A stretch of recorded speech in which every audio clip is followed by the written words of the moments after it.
वर्षाय नमः। श्री वृंदावन परमधामाय नमः। नवग्रहधाम परमारथ गौशालाय राधा किशोरी सेवाधामाय नमः। पवित्र भारतीय मंदिरं प्रतिष्ठित युक्त देवानां शरणे युक्तां सरभ्याय चरणाय नमः।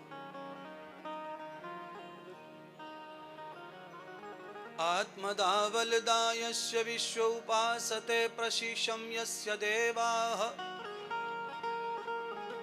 यस्य छायामृतं यस्य मृत्युः कस्मै देवाः हविषा विधेम। भूतं च भव्यं च सर्वं यश्चादितिष्ठति स्वर्यस्य च केवलं तस्मै ज्येष्ठाय ब्रह्मणे नमः। गुरुर्ब्रह्मा गुरुर्विष्णु गुरुर्देव महेश्वर गुरुर्साक्षात् परब्रह्म तस्मै श्री गुरुवे नमः। आप सब हाथ जोड़ के प्रणाम कर लें अपने अपने प्राण प्रदाता संकट हरता प्रभु श्री राम जी को। सबके सच्चे पिता तुम ही हो, प्रभु तुम ही जग की माता हो। भाई बंधु सखा सहायक रक्षक पोषक दाता हो। चींटी से लेकर हाथी तक सबके पालन हारा हो। नमस्कार भगवान तुम्हें भक्तों का बारंबार हो। नमस्कार भगवान तुम्हें भक्तों का बारंबार हो। नमस्कार भगवान तुम्हें भक्तों का बारंबार हो। श्रद्धा रूपी भेंट हमारी श्रद्धा रूपी भेंट हमारी मंगलमय स्वीकार हो। मंगलमय स्वीकार हो। चरणों में स्वीकार राम जी चरणों में स्वीकार हो। चरणों में स्वीकार राम जी चरणों में स्वीकार हो। चरणों में स्वीकार राम जी चरणों में स्वीकार हो। ओम नमः शिवाय ओम नमः शिवाय ओम नमः शिवाय बोलो ओम नमः शिवाय। ओम नमः शिवाय हरि ओम नमः शिवाय। ओम नमः शिवाय बोलो ओम नमः शिवाय। हरे राम राम राम हरे हरे। हरे राम राम राम हरे हरे। हरे कृष्ण कृष्ण कृष्ण हरे हरे। हरे कृष्ण कृष्ण कृष्ण हरे हरे। राम राम हरे हरे। राम राम हरे हरे। राम राम हरे हरे। राम राम हरे हरे। राम राम हरे हरे। राम राम हरे हरे। राम राम हरे हरे। अनंत अनंत मंद सुगंध शीतल मर्यादा भगवान श्री सीताराम प्रेम भक्ति रास की मनोहर छटा के भगवान राधा श्याम वैराग्य और कल्याण की मूर्ति भगवान शिव संकट हरता भगवान श्री हनुमान जी अनंत बुद्धि के स्वामी श्री गणेश जी आधारभूत जगत माता दुर्गा और परम पावन भगवान सत्यनारायण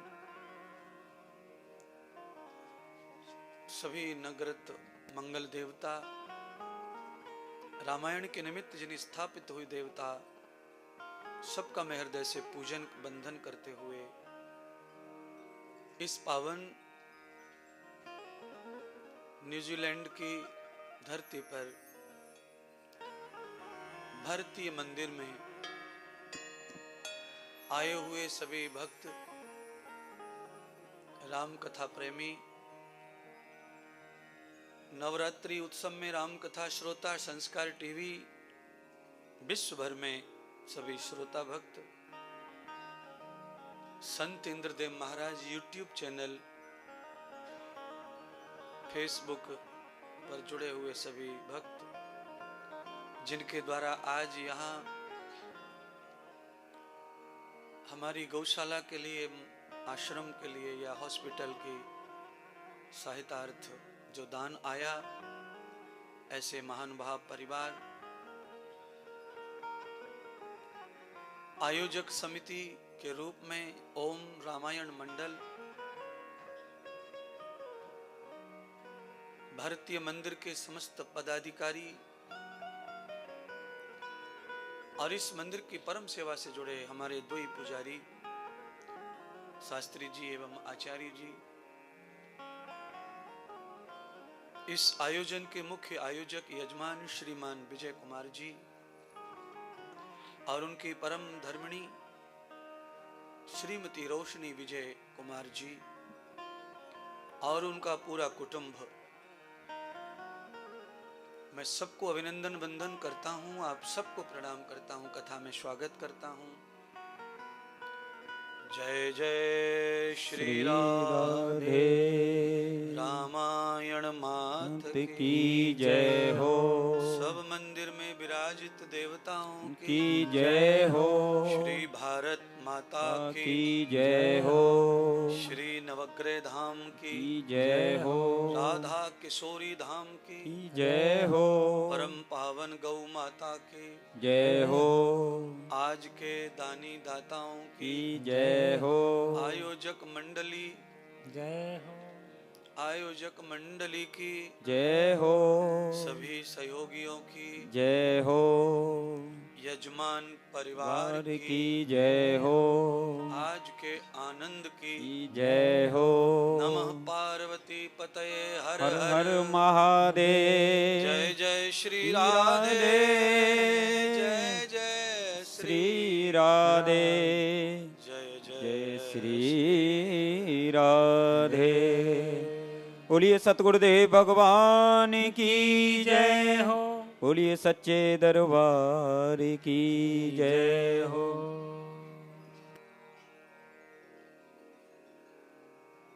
बंधुओं, आज पावन कथा का षष्ठम दिन है। आप सब बड़े आनंद के साथ कथा श्रवण करने आ रहे हैं। आपको देखकर ऐसा लगता नहीं कि हम किसी मॉडर्न देश में आए हैं या विदेश में कथा कर रहे हैं। आपको देख के रोज यही लगता है कि हम लोग जो है राधा किशोरी धाम वृंदावन में ही कथा कर रहे हैं। आपकी छवि वैसी ही महसूस होती है।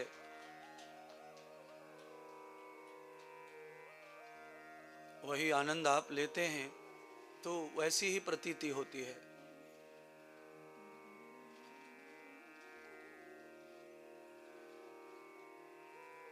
भगवान शिव माता पार्वती को परम आनंद दे रहे हैं कथा का।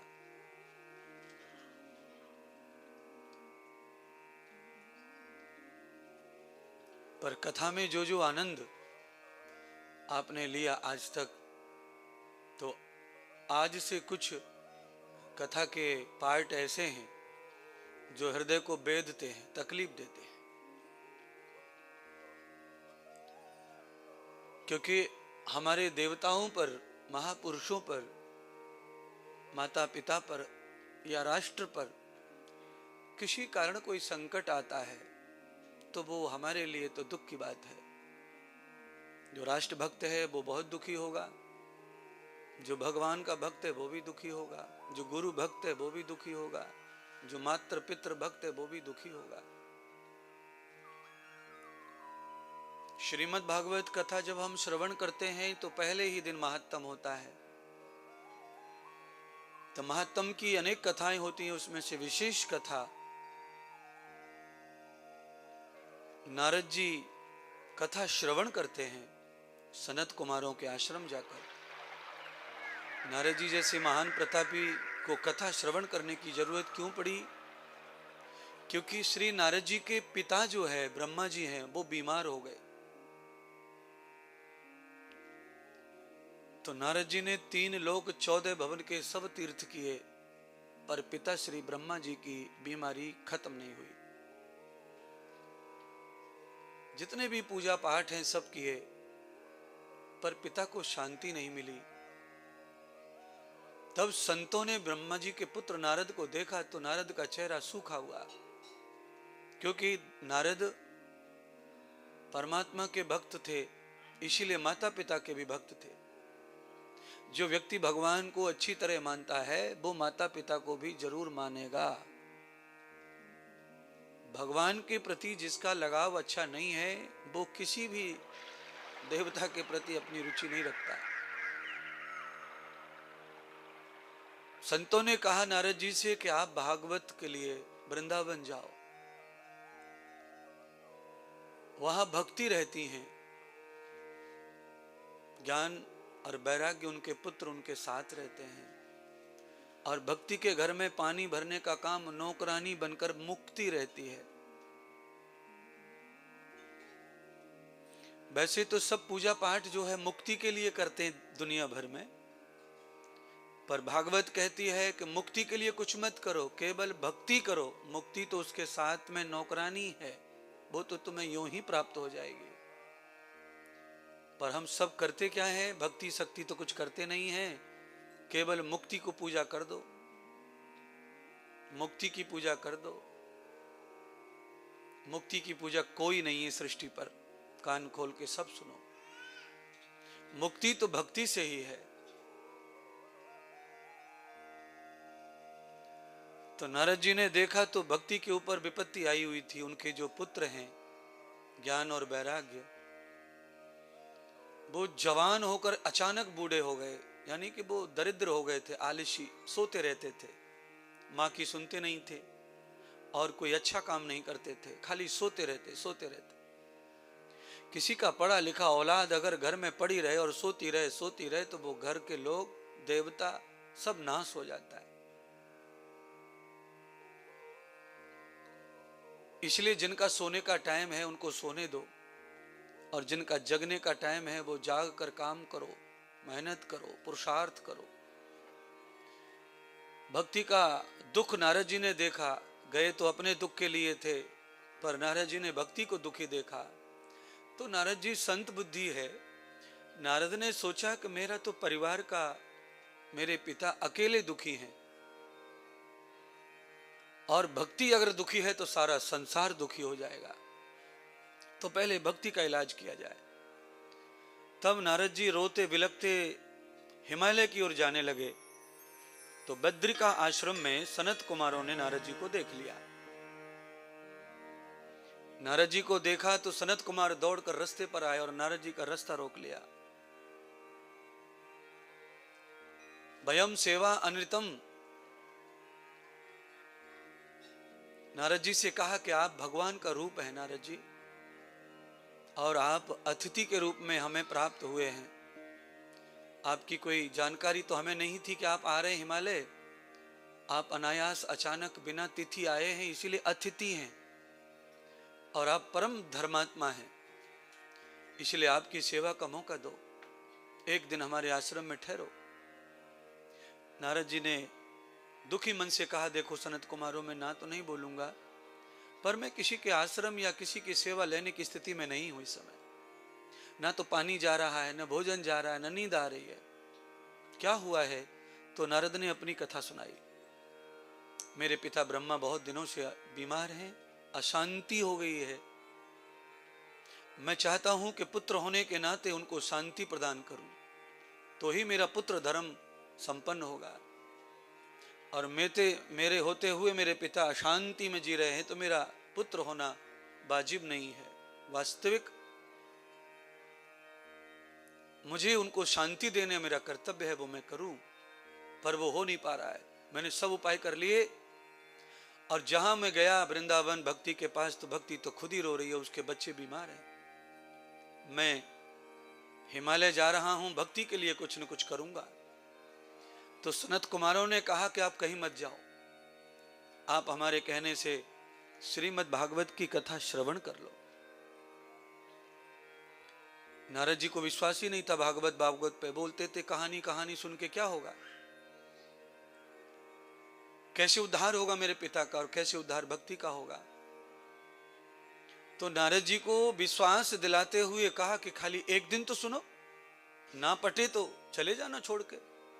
तो नारद जी को संकल्प दे दिया, हाथ में नारियल पकड़ा दिया और भागवत का एक दिवसीय यजमान बना दिया और सनत कुमार चारों भ्राता कथा श्रवण कराने लगे। आत्मदेव के पुत्र धुंधकारी जो प्रेत हो गया पाप कर्म करके, उसकी कथा सुनाई। कहा कि समस्त श्राद्ध तर्पण आदि समस्त क्रिया करके भी वो पापी मुक्त नहीं हुआ था। तब उनके भ्राता गौकर्ण ने उन्हें भागवत की कथा सुनाई थी सूर्य देव की कृपा से, तो तब वो मुक्त हो गया था। ये कथा सुनते ही नारद को भागवत पर परम विश्वास हो गया।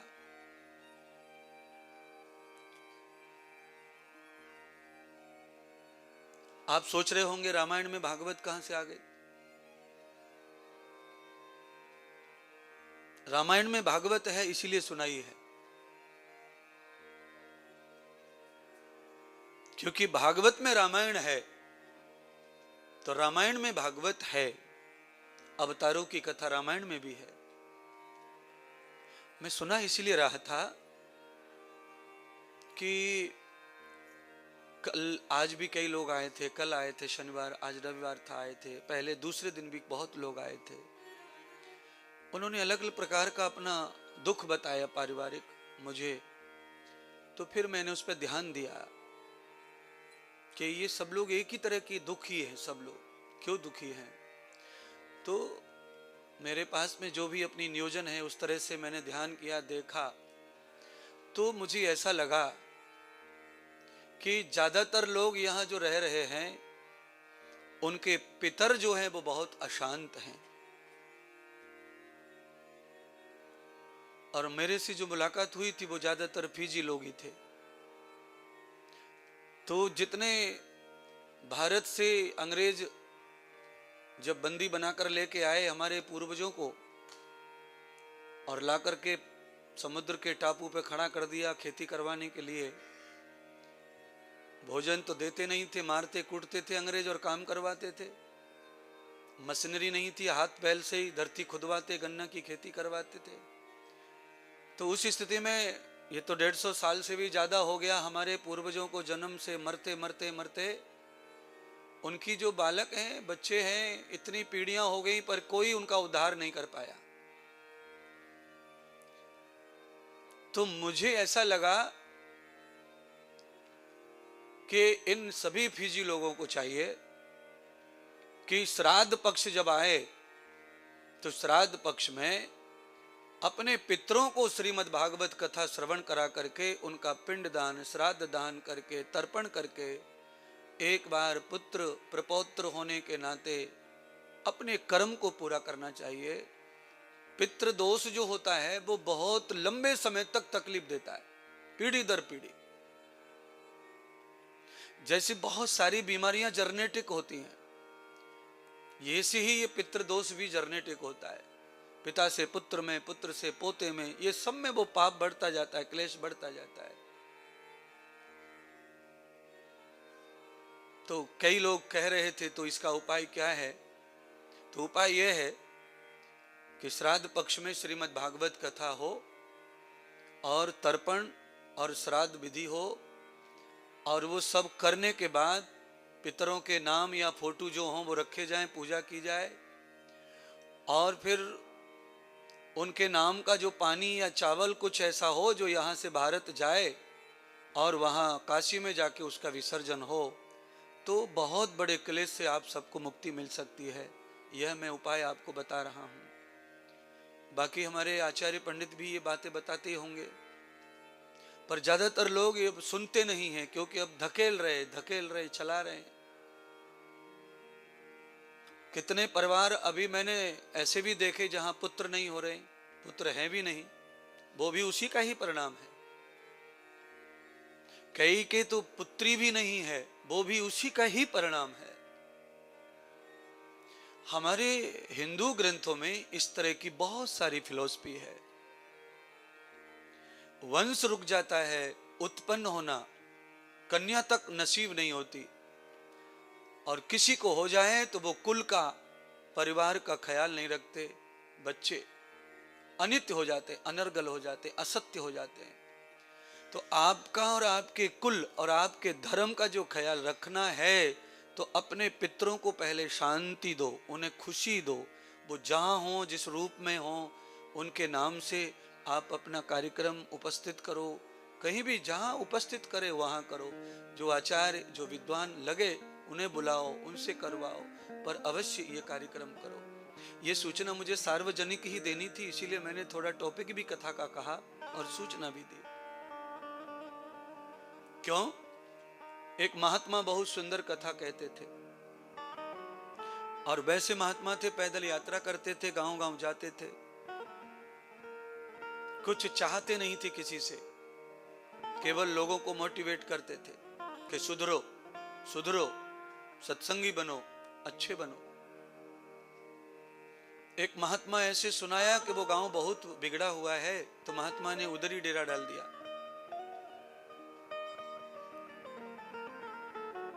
और गांव के बाहर पीपल के नीचे बिस्तर लगा दिया। बाबा आए, बाबा आए, बाबा आए करके लोगों को मालूम तो पड़ा, पर बाबा किसी के घर गया नहीं, किसी तकलीफ तो किसी को थी नहीं, गांव के बाहर रुक गए। शाम हुई तो बाबा भूखे एक घर पर गए, वहां भिक्षा मांगी। लोगों ने सूखा आटा दाल जो देना था दे दिया, बाबा ने पका के खा लिया। पर बाबा को जब वो दाल चावल सूखा दिया, तब बाबा ने वहां खड़े होकर प्रवचन किया उस घर के लोगों को, और उस घर के लोगों को प्रवचन किया। और पहले कभी वो बात उन लोगों ने सुनी नहीं थी। उस गांव में कोई बाबा आता ही नहीं था, और कोई प्योर सुनाने वाला या सच कहने वाला नहीं आता था। ऐसे ही आते थे ताबीज डोंगा बंगड़ी वाले। पहली बार कोई महात्मा ऐसा आया, तो एक दिन का प्रवचन सुना, तो उस घर का काया पलट हो गया। सुबह तक पूरे के पूरे लोग बदल गए। दूसरे दिन सुबह महात्मा दूसरे घर पर भोजन के लिए आए, वहां भी भिक्षा मांगी, वहां रोटी मिली बनी हुई। तो महात्मा ने रोटी डाल ली कमंडल में, वहां भी खड़े होकर उपदेश किया। वहां भी बड़ा प्रभाव पड़ा। घर के कई लोग दारू बारू छोड़ के सुधर के बढ़िया हो गए।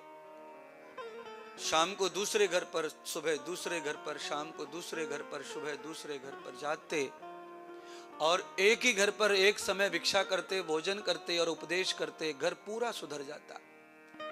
पूरा गांव क्वालिटी का हो गया। पूरे गांव में साल भर में इतना धन हो गया, क्योंकि जो धन जुआ में जा रहा था, दारू में जा रहा था, मटन में जा रहा था, सब खर्च हो रहा था, वो सब ब्रेक हो गया, गांव में विकास हो गया।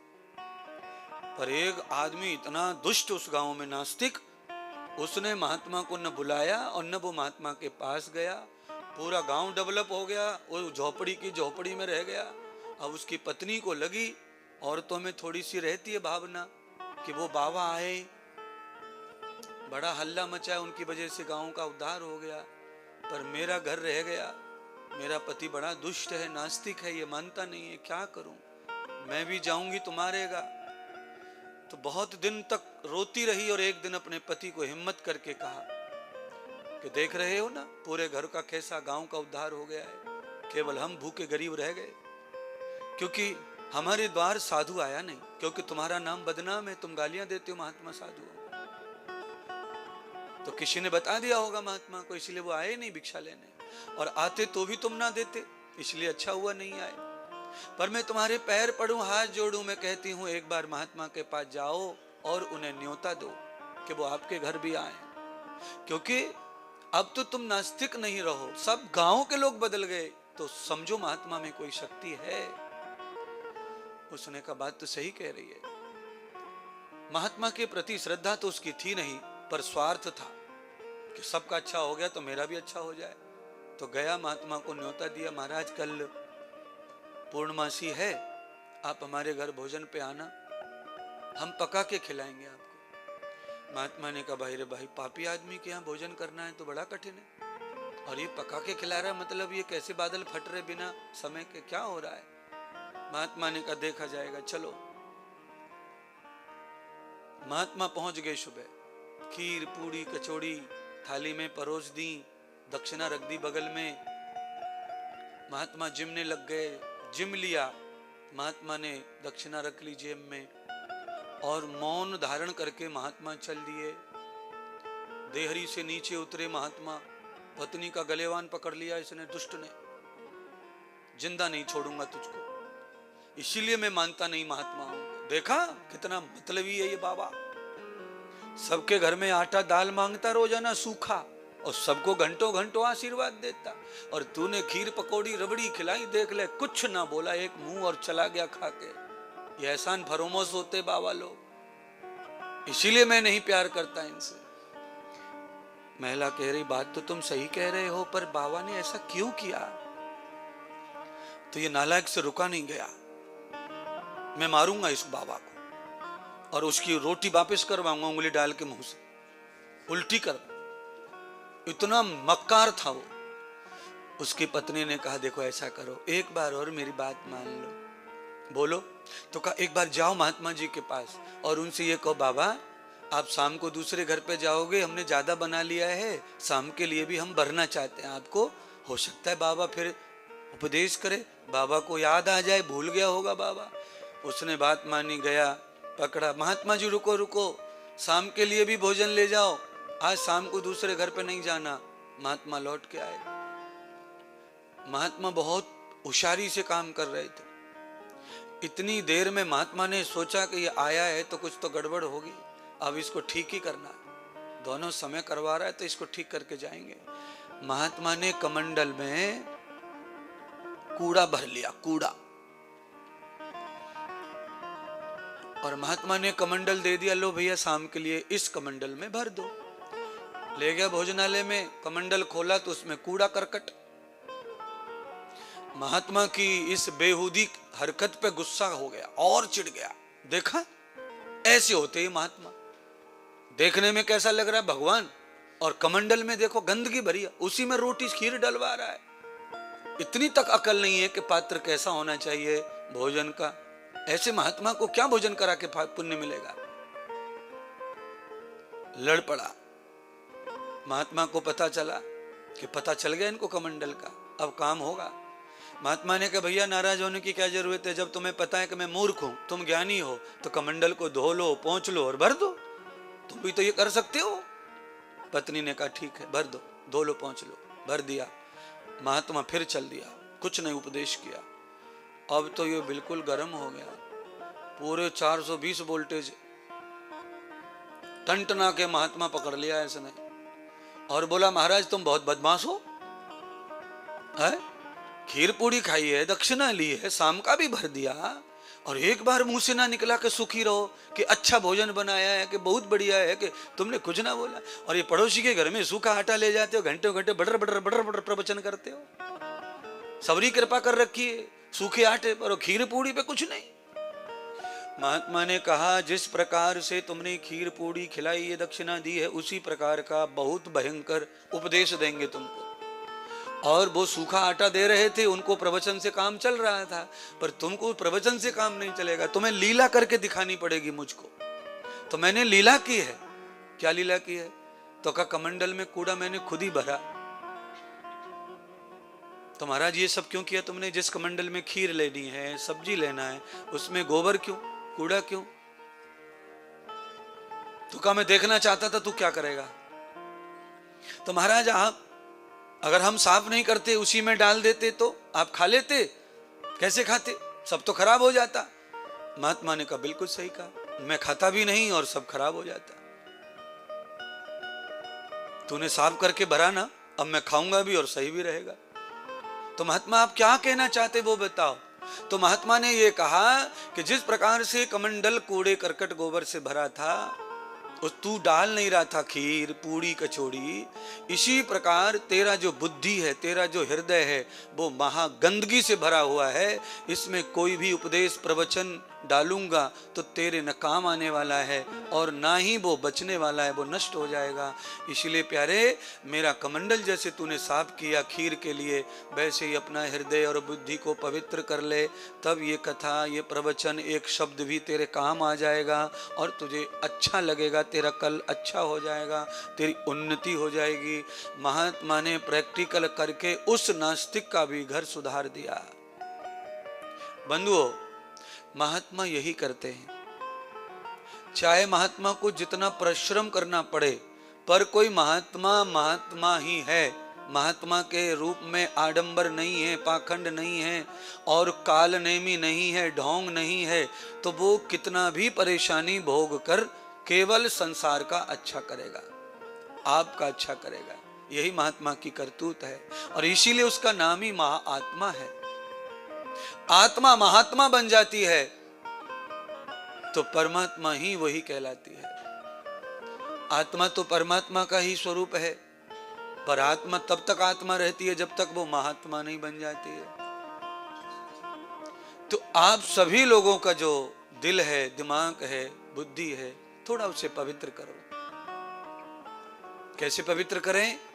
आप हिंदू हैं लगभग सब, और राम जी के मंदिर भी सब आते मैं देख रहा हूं, पर अंडा मांस नहीं छोड़ रहे, मटन नहीं छोड़ रहे।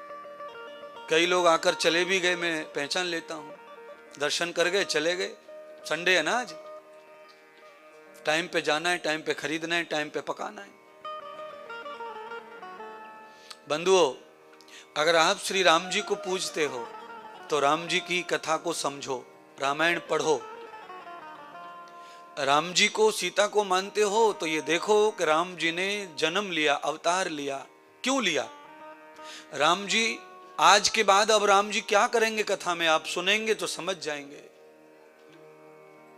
जो राक्षस मानव शरीर में मांस भक्षण कर रहे थे, राम जी ने सबको मारा जंगल में जाके। 14 बरस तक राम यही करते रहे। और आप मांस खाते हैं और राम जी से आशीर्वाद लेने मंदिर आते हैं। आप मेरे कहने से अगर आप ये बदल देंगे, छोड़ देंगे, तो मुझे तो बहुत अच्छा लगेगा। साथ में तुमको महान कृपा करेंगे राम जी। तुम्हारा धर्म भी बचेगा, रामत्व बचेगा, हिंदुत्व बचेगा, सनातन बचेगा, और सीना ठोक के भगवान से कह पाओगे कि हम आपके भक्त हैं। कालनेमी भक्त बनकर कोई लाभ होने वाला नहीं है। जो कालनेमी भक्त हैं, दारू पिएंगे, अंडा खाएंगे, गंदगी करेंगे और राम राम करेंगे, ये कालनेमी हैं। इनको हनुमान फाड़ के मारता है, चीर देता है, फाड़ देता है। आप हनुमान जी का चालीसा भी गाते मैंने देखा। सुंदर कांड भी रामायण मंडली करती हैं, सुना है। 16-17 रामायण मंडली हैं यहाँ इस शहर में। पर मंडली तो बहुत बढ़िया, मुझे बहुत अच्छा लगा। इतनी मंडली तो हमारे भारत में भी नहीं होती किसी शहर में रामायण की, इतनी है। पर वो मंडली केवल नाम की मंडली है। हारमोनियम ढोलक पर गीत गा के मंडली से कुछ नहीं होता है।